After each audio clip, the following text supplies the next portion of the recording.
You are running out of time. Listen to me, you're running out of time. You never know when your opportunity is that opportunity. It may not be 2 years from now. It may not be 3 years from now. It may not be 4 years from now. Your opportunity might come in the next 6 weeks. My man told his grandfather, I'm graduating, and 2 weeks later, even before he literally marched, his grandfather passed. Who's gonna pass in your life because you average? Who's not gonna see you blow up? Who's not gonna see you accomplish your goals? Who's not gonna be able to enjoy the fruits of your labor with you? And one day you're gonna be great, but you think you got time. You think you got time. AET 3 years from now. I'm telling you, you deserve to be great now. Some of you will never be, you'll never have, you'll never do, because you sitting around waiting on a phone call, because you sitting around waiting for somebody to give you an opportunity. Your opportunity to get your mama out of that neighborhood and get your mama into a new neighborhood, listen to me, that opportunity might come in the next 6 months. You new at your job and you like, E.T., look, I just got here. I got forever. Listen to me very closely. You gotta hear me. You might be at that job another 10 years. You might be there another 20 years. But that opportunity, somebody's about to leave and get another job. Hear me very closely. Somebody's about to quit. Somebody's about to get fired. And you will not, listen to me, you will not be ready at that particular moment to go to the next level. Question is, will you be ready when that opportunity comes? So you're running out of time. There's a certain determination, there's a certain level of resiliency, a bounce back, a get back up that you have to reach certain levels of success. It's about being prepared beforehand so that when the opportunity comes, you are already ready for the opportunity. It's not playing Call of Duty and waiting by and putting the phone by you, waiting for somebody to pick up the phone and call you. That's not what it's about. Preparation. We're getting prepared just in case the opportunity comes. I don't want to start practicing on the opportunity. I want to practice before, so when the opportunity comes, I can stroke it. Are you hearing what I'm saying? You are who you are in practice when you play. And if you hadn't practiced, then when it's time to play, your play is going to be practiced. You heard me? Your play is going to be practiced. So it's working in the off season. It's doing what you got to do in the off season. So in the regular season, come you ready. You heard me say it before. I am an athlete. I am a professional. So whether there's a game or not, I wake up and shoot. I heard a little kid call me last week. He said, E.T., thanks, bro. I got up today at 5 o'clock in the morning and I'm practicing my soccer game. He said, but guess what? That's not what's important. He said, I'm not on the team, Eric. He said, I didn't make the soccer team, but I'm getting up at 5 o'clock every morning practicing as if I made it. There are two types of people. There are people who plan for events, and when the events don't show up, they don't show up. And then there's another group that's hungry, and they want it as bad as they want to breathe. And whether there's an event or not, they getting up. Whether there's an opportunity or not, they getting up and getting dressed. They getting up, they getting out, and they going to make it happen. Are you hearing what I'm telling you? I don't plan for events anymore. I plan because it's a part of the process. I plan because I'm a professional. I plan because I create my own luck. You ain't got to rely on nobody to get off average but you. So if I was to ask most of you, you already know what your challenge is. You ain't dumb. You know what it is. You just don't fight it. And at what point are you going to fight against that nature in you that you know? And you have the power to be great. It's in you. You capable of it. Now, you have to understand, if you stay average and you stay good, you'll never get to where you're trying to get to. And I'm challenging you to fight it. We all have 24 hours. What makes some of us average, makes some of us good, some of us great, is not the family you was born into, right? It has nothing to do with that. It has nothing to do with your socioeconomic status. It has everything to do with how you command your life. People act as if you grow up in a house where your parents are rich, you're automatically, bro, we can look at people who grew up in wealth. They do drugs too. They make bad decisions too. Unfortunately, they take their lives as well. It doesn't matter where you come from. If you don't activate you, the environment doesn't matter anyway. It's the mindset. And so when I look back, like I had a victim mindset, like everything was about somebody else. All the anger and the frustration and the hurt, it was all blaming. Everything was about this person or that person or this person. Everything that's supposed to blow me up and take me to the next level is somebody else's responsibility.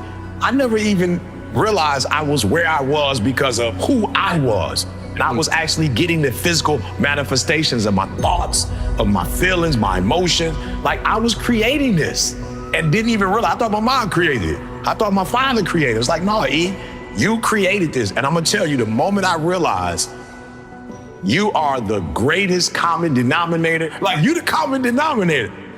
Once that realization hit me, it was like, oh, okay, you got some confessing to do, bruh. And I'm gonna tell you the hardest thing that I've ever done. Somebody asked me the other day, like, what's one of the hardest things you ever done? The hardest thing I've ever done was look in the mirror and tell myself I was sorry. And so the Eric Thomas that you've seen, that dude is the dude that looked himself in the mirror and was like, yo, you owe yourself an apology.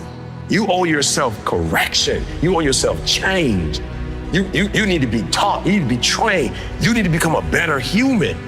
That was one of the most difficult days of my life, was looking at myself, correcting myself, telling myself I was sorry, and then moving forward saying, now what are we gonna do from this point? You always blame somebody, but why? And the reason why is because it was easier to put it on my mom and my dad than for me to have to do the work. Because what I didn't realize as a young adult is that when you say it's somebody else, whether you mean to do it or not, you give them the keys to your life. You said it. They didn't do this, and because they didn't, they got the keys. Feel this word, vision.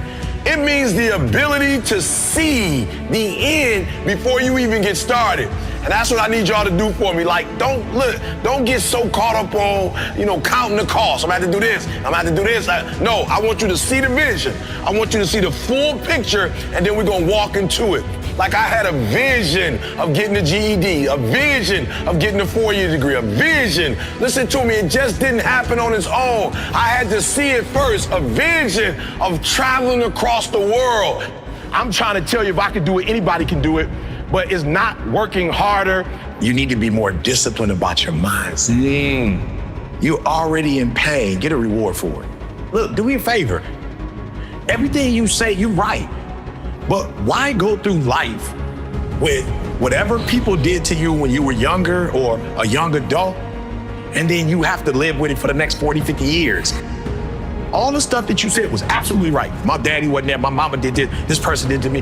Why would you let them destroy your life? Let's go. Why would you let them own you? Why would you allow that thing they did to hurt you now define the rest of your life? Yeah. It's like, no, I was in pain. It's real. That's what I'm saying to everybody. We all go through pain. Some of us go through pain and it becomes our tombstone. Some of us go through pain and it's a scar, and we live a life of reward. So I'm just gonna say, you gotta deal with all of that, because when you get here, when you get to this level, you ain't practicing no more. You either got it or you don't. You don't even realize it's a blessing that you're not there yet, because had you got to where you wanted to get to, most of you might lose it.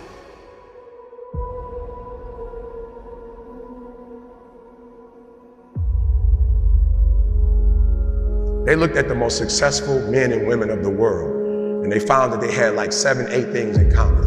And one of the things they all had in common was a routine. They are obsessed with their routine. They don't have a gap of wasted time in their routine. You know, I realized the reason why I'm so successful and the reason why I don't get in trouble like I used to when I was younger is because when I was younger, man, my schedule had so many gaps in it. The devil had like, okay, he might pray at 6, but my man is watching TV. He playing video games by 8:30. It's not that I'm sweeter than nobody. The devil can't get to me because all my time is taken up. And by the time he get to me, I'm asleep. I'm too asleep to sin. I'm just being real. 8:30, he like, Eric, you should. I'm like, bro, I'm tired. Come back to me tomorrow. You know what I'm saying? Like, tempt me tomorrow, bro. I'm about to go to sleep. I'm good. My body said, all you gotta do is put your shoes on. That's the hardest thing you gotta do. Just put your shoes on and I'll do the rest. I can't put your shoes on for you, but put your shoes on and then just go. And I just went, and I was walking I do the 11 incline, boy, and I was just walking for an hour, and I was just like, you know what, it's almost an hour, I don't feel like running. My body was like, don't worry about it, we'll get to that when we get to it. I did my hour, I was about to get off, my body was like, you know we run now. I said, what? We run now, let's go. You ain't tired? I said, I am tired. No, you're not. You just walked for an hour. You're not tired, Eric. Your brain is telling you some dumb stuff. If you were tired, you wouldn't have been able to walk for an hour. Okay, so let's do this. Just run for 2 minutes. I'm trying to help somebody right now go to a whole other level. The Bible says the reason why you go back to sleep is because you always going back to sleep. It's like a default. You go back to sleep because all you gotta do is stop going to sleep, and then you're gonna stop going to sleep. All you gotta do is stop fussing and cussing, and you're gonna stop fussing and cussing. All you gotta do is stop spending all the money you got and start saving it. Listen to me, I became #1 in the world. I became a millionaire not because I made more money. I became a millionaire because they told me millionaires only live off of 30% of their income. I want to make it plain for you. I became a millionaire because I did what millionaires did. I stopped living off 100%. I paid my tithe, and then I was like, all right, E, you only got 20% left. Put the rest up. So the first thing I did, listen to me, the very first thing I did to become rich, somebody said, E, to be rich, put 6 months of your earnings to the side. So I was like, all right, bet. That's what the rich told me to do. So I put 6 months to the side. How long did it take? I don't remember, but I put it to the side. Then somebody was like, yo, E, you need to put 100,000 to the side. I was like, all right, 100,000. DD, we're gonna put 100,000 to the side. Then somebody was like, yo, you need to get your credit score up to 800. I was like, all right, gotta get my credit score up to 800. Then somebody said, E.T., if you want to be Tony Robbins, there's no way you'll be able to be like those dudes when you don't have the language they had.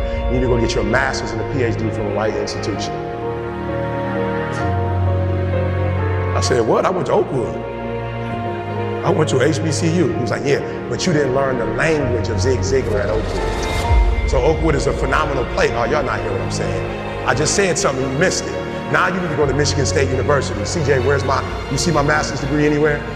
What about my PhD? Not in the office, not at church. You ain't seen it in my house. I didn't go to Michigan State to get a PhD. I went to Michigan State to learn the majority language. Listen to me very closely. When you graduate and you get a job, if you want to get paid, you never say no. You never say it can't get done. Don't you ever say out your mouth it can't get done. Even if you feel in your heart it can't get done, you don't say it out loud. You let the broke folks say that. You let the folks they find first say that. You always say it can get done. Even if you don't think it can get done, just say it and try to make up something. But every time I put on a dress shirt and button it up, I just feel, and I hear people say all the time, man, you look like you dressed for success. I'm like, is putting on a shirt and a tie dressed for success? I'm dressed for success. I'm getting paid. I'm dressed for success. I'm not dressed like he dressed, but I'm dressed the way I feel comfortable. I feel good being me. I feel good not to have to, like, not only can I say no, I don't have to explain why I said it no more. It feels good being me. Because guess what? I can never be sweet being you. The majority of you are poor because you read poor stuff. You watch poor stuff. Bro, you just scrolling through like you ain't got a life. For real, some of y'all on Instagram, you're on there for 30 minutes. If I ask you what you saw, you don't even know. You just scrolling through. Rich people don't waste time. They realize it's their most important commodity. They don't watch a lot of TV. They don't do a lot of entertainment. If they're not working, they're studying their craft and getting better at their craft. So I need you to stop having the poverty mindset. So when I quit my job to be an entrepreneur, my mom was like, whoa, what are you doing? I was like, I'm quitting. My mom was like, don't you dare quit. You're going to embarrass me. You got a wife and kids. Does YouTube have insurance? Does YouTube have a 401k? And I was like, yo, Mom, I ain't trying to be funny and I ain't trying to be disrespectful. I love you. But you can't teach me how to be a millionaire because you're not one. You come from the working class, and I'm not mad at you, Mom. We wouldn't be where we are without you. But you told me that every generation is supposed to get better. So I'll take your values, but I won't take your work ethic. Because rich people don't work, they think. Poor people go, clock in, I make this much an hour. Rich people go, I put them to work, and I make this much an hour. See, what happens is you're working for you and your family, one, they got 40 of you working at one time. So they're giving you 20%, and then they keeping the 80% off of 15,000 people. So what you have to decide is, are you gonna keep being the 99% or are you ready to be a part of the 1%? Because it doesn't make a difference where you come from, high school dropout. It doesn't make a difference where you come from, GED.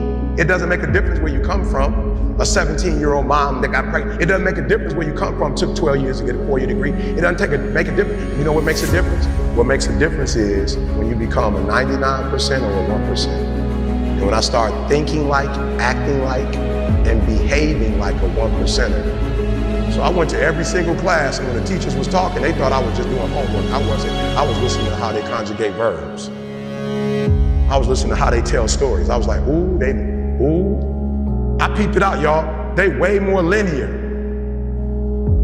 So that I realized when you do corporate, it's A, B, C, D, E, F. It's 1, 2, 3, 4, 5. It's topic, body, body, body. It's topic, support, support, support, conclusion. I need your language though if I'm gonna compete.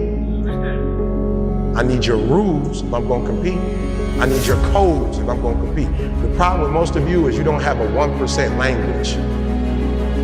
You got a poverty language. There was a language that I needed to learn. Does it mean I need to abandon the language that I learned? Absolutely not. Don't be average, like for real, for real. Whatever it is you do, do it, and take a different perspective. Listen to me very closely. The problem I have with most kids, if I tell you what it takes, most of you will die of exhaustion. You pass out before you reach 10,000 hours. You just pass out. You don't got the heart for it. You don't have the stamina for it. You couldn't take what it really takes. Just for those of you who don't know, when they came from Africa and were enslaved, they didn't move them to San Diego. They wasn't doing God in San Diego. I just want to give you some perspective. They were in Mississippi, Alabama. It was smoking hot, and they didn't quit and they didn't give up because they said, we're going to get through this for the next generation. Come on. Our Latino brothers and sisters who were migrant workers, they in the heat. There wasn't no AC. And the stuff that y'all complain about, the stuff that y'all think is like hard,